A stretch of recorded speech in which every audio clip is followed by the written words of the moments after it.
Assalamualaikum warahmatullahi wabarakatuh. Halo sob, kita akan coba kembali konten bersambung ya guys. Jadi konten ini bersambung dari Museum Geologi ke Museum Pos Indonesia. Jadi asep petualang, pertama kan explore dulu ke Museum Geologi, jalurnya via tol Paster. Nah ini sebelah kanan Museum Geologi. Jadi kalau untuk pejalan kaki pedestrian tuh tinggal nyebrang aja ya guys ke Museum Pos Indonesia. Nah ini di depan ada pertigaan, kita belok ke kiri ya guys. Nah kita ambil ke kiri dan patokannya banyak yang jualan makanan ya guys. Ini jalan Cilaki yang sering dipakai untuk berjualan di hari Minggu dan sangat padat di sini guys kalau hari Minggu. Apalagi kalau malam Minggu di sini banyak yang nongkrong. Nah nanti habis ngelewatin mobil yang di depan ini, kita akan menemukan jalan perempatan. Kalau bahasa Sundanya parapatan. Nah, di depan ada jalan perempatan dan kita ambil ke kanan, guys. Jangan sampai kendor ya. Nah, di depan ada perempatan lagi. Kita ambil kanan lagi, guys. Ikutin yang Avanza di depan. Estimasi paling 3 menit ke pos Museum Indonesia. Museum Pos Indonesia. Konsentrasi penglihatan ke sebelah kiri, nanti ada tulisan kantor pos. Nah di depan jangan sungkan-sungkan, masuk aja ke kiri ya guys. Masuk ke area kantor pos yang ada di Gedung Sate.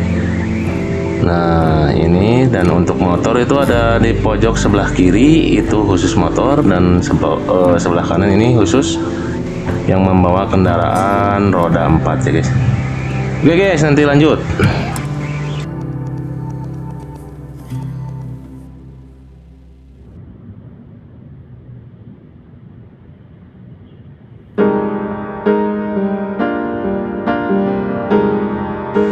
Nah dari sini kita patokannya Dipenbas ini ya guys.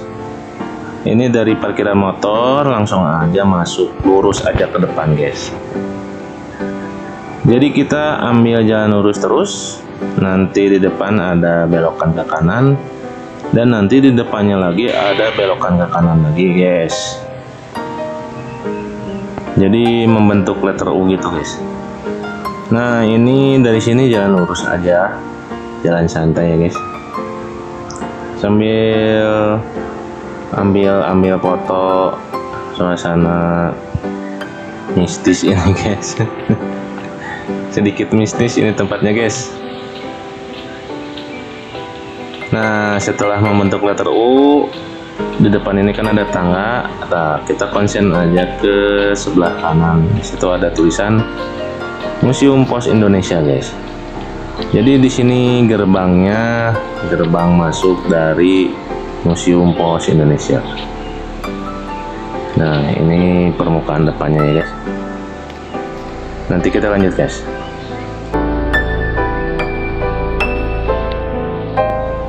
Nah kita masuk aja guys. Di sini ada anak-anak ya guys. Jadi kita daftar dulu nama sama tanda tangan dan juga alamat. Jadi kita langsung turun ke bawah, dan di sini saya lihat ke kiri, kirain ini pintu ya guys, ternyata bukan. Nah ini kita buka pintunya guys. Selek. Ada apa-apa guys? Ternyata di sini ada koleksi benda-benda barang pos, benda-benda pos ya zaman dulu guys. Jadi sejarah pos, kantor pos ada di sini guys. Nah, di sini ada mesin apa ini ya? Mesin ketik kayaknya nih, guys. Saya ngebaca tadi lupa. Nah, ini dari tahun 2008 pembuatan perangko Indonesia Jepang, guys.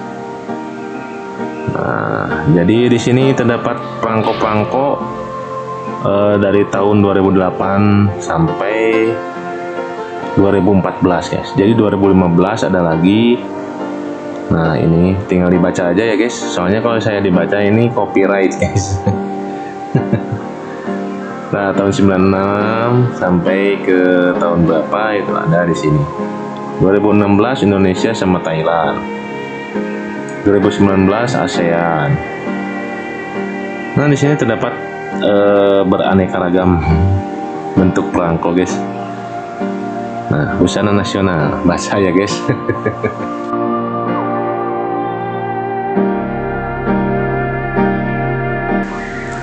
Jadi guys, Museum Pos Indonesia ini posisinya tuh berada di Jalan Cilaki nomor 73 Bandung kalau nggak salah, Jawa Barat ya guys.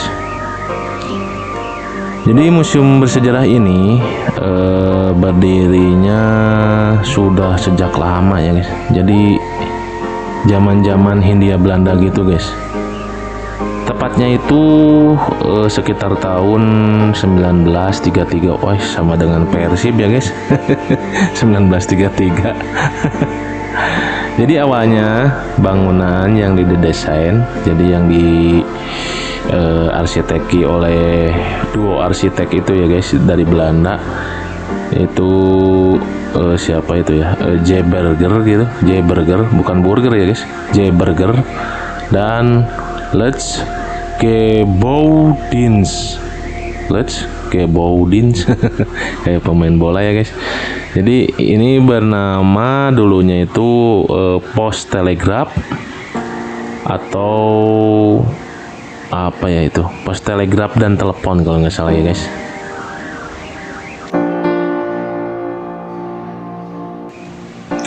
Nah, jadi guys, sejarah membuktikan bahwa di langit masih ada langit ya guys. Jadi pada saat itu kekuasaan Indonesia itu dipindahkan ya guys, dari pihak Belanda ke pihak Jepang. Jadi sebelum Jepang terkena bom Hiroshima Nagasaki, sempat berkuasa dulu nih di Bandung nih guys.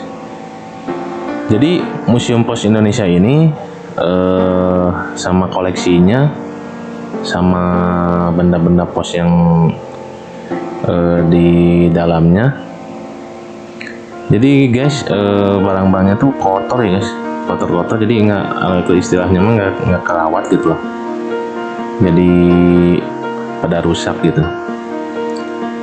Jadi ketika Indonesia meraih kemerdekaan pun museum ini masih belum diperbaiki juga guys. Jadi barang-barang koleksi museumnya itu pada rusak dan kotor-kotor dan dibiarkan terbengkalai gitu guys.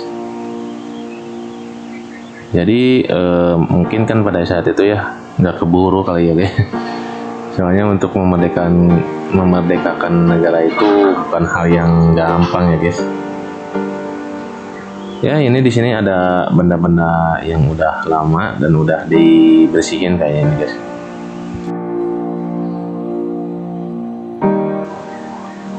Nah, jadi guys, dan pada akhirnya Perum Pos dan Giro membentuklah panitia guys. Jadi membentuk panitia pada tahun 1980-an untuk mencoba memperbaiki dan merawat benda-benda koleksi museum yang memang ini sangat bernilai tinggi ya guys. Jadi pada saat itu bertepatan dengan konon katanya Hari Bakti Postel ya guys. Kalau nggak salah di pas tepat Hari Bakti Postel, dan hari baktinya itu ke-38. Jadi konon katanya, kata narasumber, Jadi tanggal 27 September 1983 museum ini akhirnya, dulunya kan namanya Museum PTT ya guys. Dan jadi Museum PTT ini akhirnya dirubah lah. Jadi resmi dirubah namanya menjadi Museum Pos dan Giro gitu guys. Jadi peresmian museum ini pada saat itu yang meresmikan itu ya guys, yaitu seorang Menteri Pariwisata Pos dan Telekomunikasi, Menpar Postel pada masa itu ya guys, pada masa pemerintahan awal-awal Indonesia kayaknya guys, bernama Ahmad Tahir kalau nggak salah. Ya begitulah guys. Alhamdulillah jadi terawat lagi ya guys. Jadi ini barang-barang tuh, dari tadi kan saya ngidoin, ini barang-barang berharga dan sangat mahal kayaknya nih guys dulunya. Soalnya ini termasuk juga barang antik, dan tuh lihat yang roda tadi antik juga. Tapi rada-rada merinding guys saya di sini, aduh. Tadi juga soalnya nggak ada orang. Paling 1-2 adalah 1-2 keluar lagi, 1-2 keluar lagi. Jadi saya lama di sini biar clear ya guys, foto-fotonya biar dapat semua, walaupun ada yang kelewat juga. Tuh ini barang-barang antik nih guys. Kalau dijual ini nilai jualnya sangat tinggi, tapi nggak boleh ini guys. Ini milik pemerintah ya guys. Oke guys, di sini ada peti uang juga ya guys. Kecil juga ya. Kayaknya itu peti uang sementara ya guys. Nah ini ada timbangan surat. Nah itu baca aja ya guys di situ. Soalnya takutnya ini jadi kontennya berulang gitu guys. Kalau saya baca lagi, soalnya kan ini ada tulisannya di Google guys. Jadi saya cuman bisa ngesut aja. Jadi kawan-kawan yang baca, gitu, biar kelihatan. Nah ini barang-barang benda pos yang benar-benar klasik dan antik. Nah ini ada tulisannya juga. Jadi saya ngesut aja gitu biar ini. Nanti kita lanjut ya guys.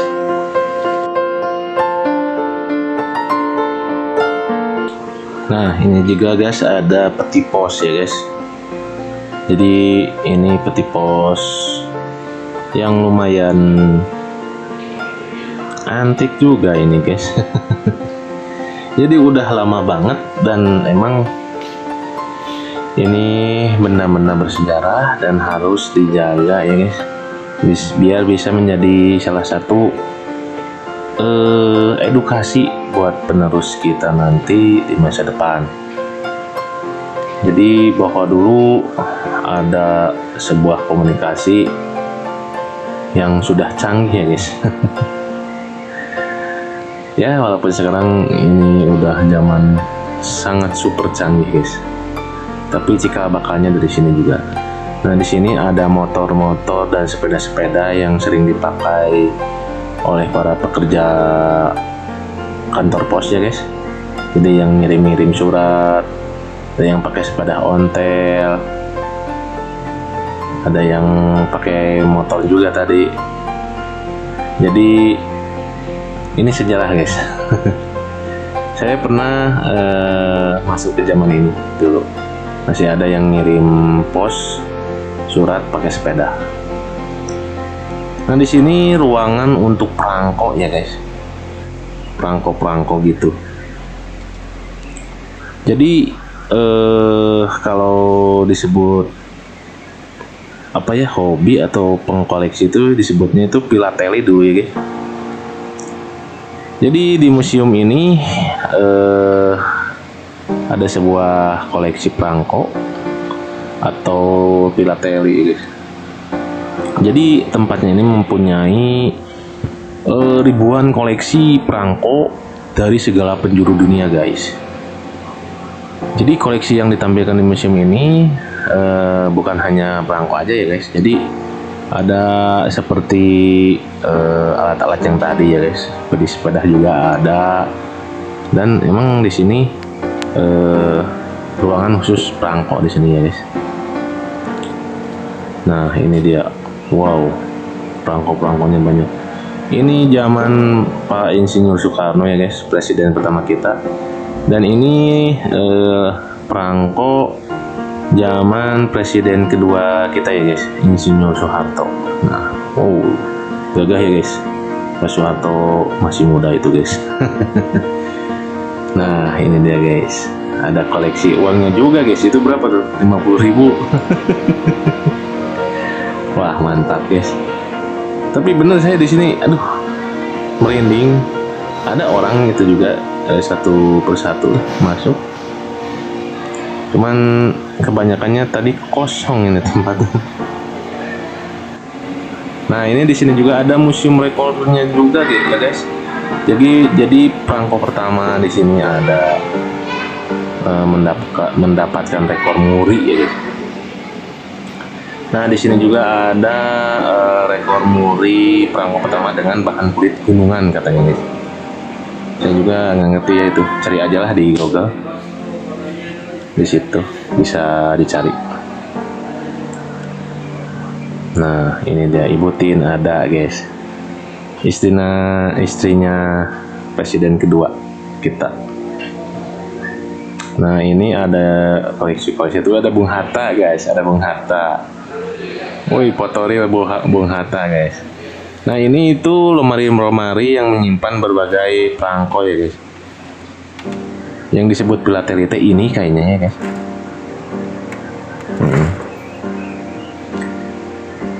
Tuh lihat perangko ngejajar gitu guys. Jadi ini setiap sekat-sekat ini perangko semua guys. Saya capek ngebukanya juga kebanyakan guys. Ini mah harus yang bener-bener hobi, pasti dibuka semua ini guys. Nanti lanjut ya guys.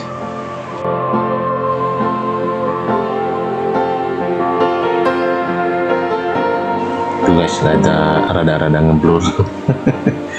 Jadi sering-sering ngeblur ini HP guys. Nah ini ada perangko presiden kita yang ketiga, keempat, kelima, keenam sampai ketujuh nih, Bapak Insinyur Haji Joko Widodo yang sekarang. Dan ini ada bendera-bendera di seluruh dunia. Jadi perangkonya. Nah ini foto-foto zaman dulu ya guys. Jadi di museum ini ya guys ada surat emas guys. Jadi surat dari berbagai raja-raja Nusantara kepada para jenderal dan para komandan Belanda pada saat itu. Jadi surat emas ini adalah sebuah catatan sejarah perkembangan yang berkembang di tanah air. Itu sebuah surat yang terbuat dari emas ya guys. Jadi melalui surat-surat ini kita bisa melihat cara komunikasi raja-raja kita dulu di Nusantara dengan para penjajah ini. Jadi lumayan cukup udah lama ya, sekitar ratusan tahun ya guys ini. Di sini ada apa yang tadi guysnya katakannya? Surat emas itu. Jadi surat-surat emas itu diperkirakan berkisar ratusan tahun yang lalu ya guys. Jadi Inggris menyimpan surat-surat berharga raja-raja Nusantara. Dikarenakan memang jadi semua hampir surat yang dipamerkan atau yang dipertunjukkan itu untuk gubernur jenderal Inggris, yaitu Thomas Stamford Bingley Raffles. Maaf kalau salah ya guys. Saya bahasa Inggrisnya nilainya jelek. Ya untuk sejarah-sejarahnya nanti di sini ada ya guys, tinggal baca aja. Jadi takutnya saya salah gitu ini. Nah ini juga ada pencetus perangko pertama.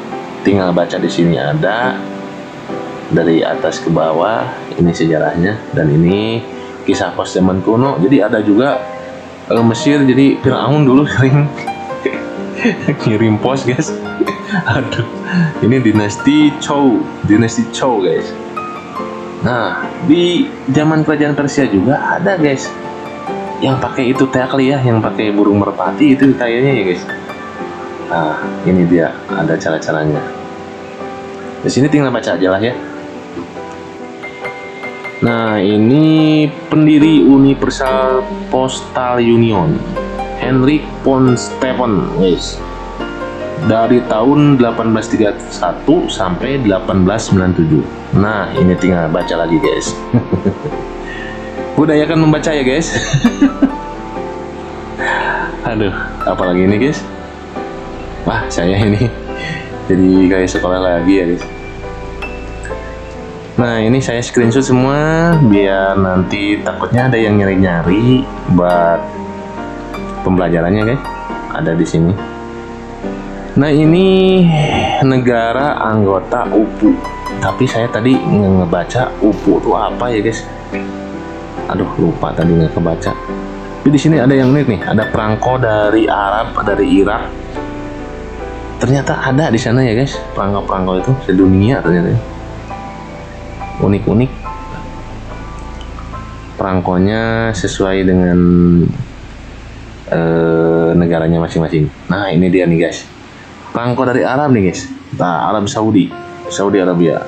Mantap. Nah, ini ikan. Oh, Yaman ikan, guys. Nah, ini dia, guys. Banyak di sini, Malaysia, Singapura, dan ini Indonesia. Ini negara kita ya, guys.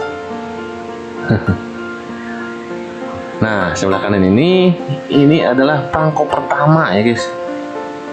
Berarti ini sangat spesial sekali ya, guys. Cobalah baca di sini. Nah, ini baca aja ya. Maaf, soalnya ini kalau saya baca nanti ini saya melakukan pelanggaran ini. Nah, ini step by step cara pembuatan perangko, guys, zaman dulu. Wah, sudah canggih ya, guys. Mesinnya juga udah kayak mesin pembuat koran itu ya, guys. Tuh, lihat. Wah, udah canggih dulu juga ya, guys. Berarti saya masih ketinggalan ini. Nah, ini ada topi-topi atau apa ya ini teh? Topi atau pet itu. Topi pet yang sering dipakai para karyawan dari kantor bos. Jadi dulu kalau ngirim-ngirim pos gitu, gagah-gagah semua kayaknya. Ini ada jabatannya juga kayaknya. Nah, ini ada mesin-mesin yang dulu sempet terbengkalai itu ya, guys, dan sekarang sudah bersih semua karena emang pada tahun berapa tadi, 1980-an lah, jadi Indonesia itu membentuk tim untuk membersihkan barang-barang pos yang terbengkalai di sini, guys.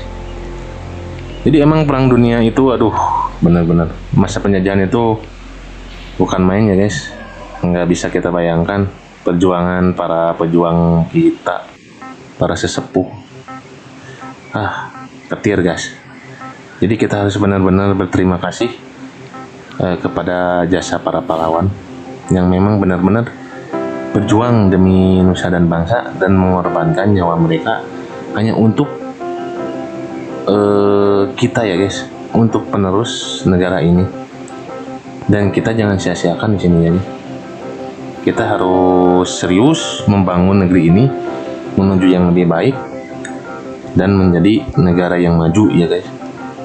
Merdeka. Pokoknya mah harus semangat lah, gitulah. Jangan kalah, pantang menyerah. Pokoknya mah berusaha terus lah, guys, menjadi lebih baik dari hari kemarin, begitu, guys. Nah, ini ada pakaian-pakaian dinasnya ya, guys. Komplit ini di sini aslinya.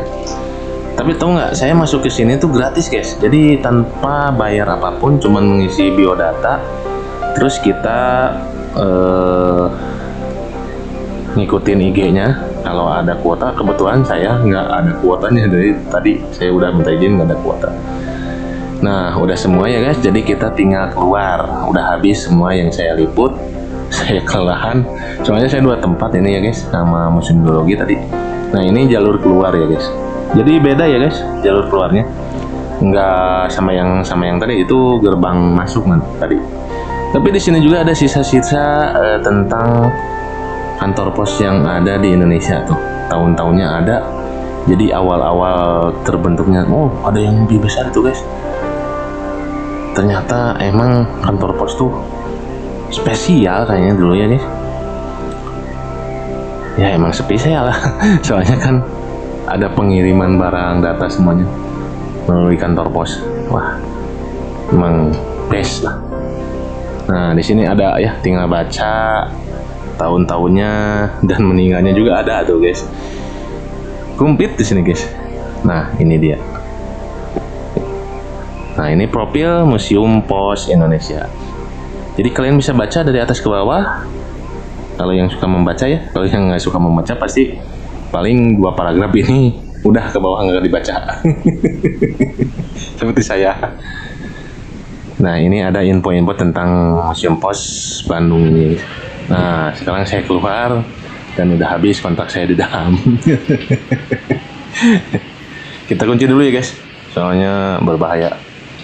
Takut ada yang keluar nanti. Ada yang kabur, aduh susah. Wah, bisa ternyata guys. Alhamdulillahirobbilalamin. Oke guys, jangan lupa like, comment, and subscribe biar kalau konten ini, channel ini semakin berkembang ya guys. Dan hatur nuhun udah menonton. Dan cukup sekian. Wassalamualaikum warahmatullahi wabarakatuh.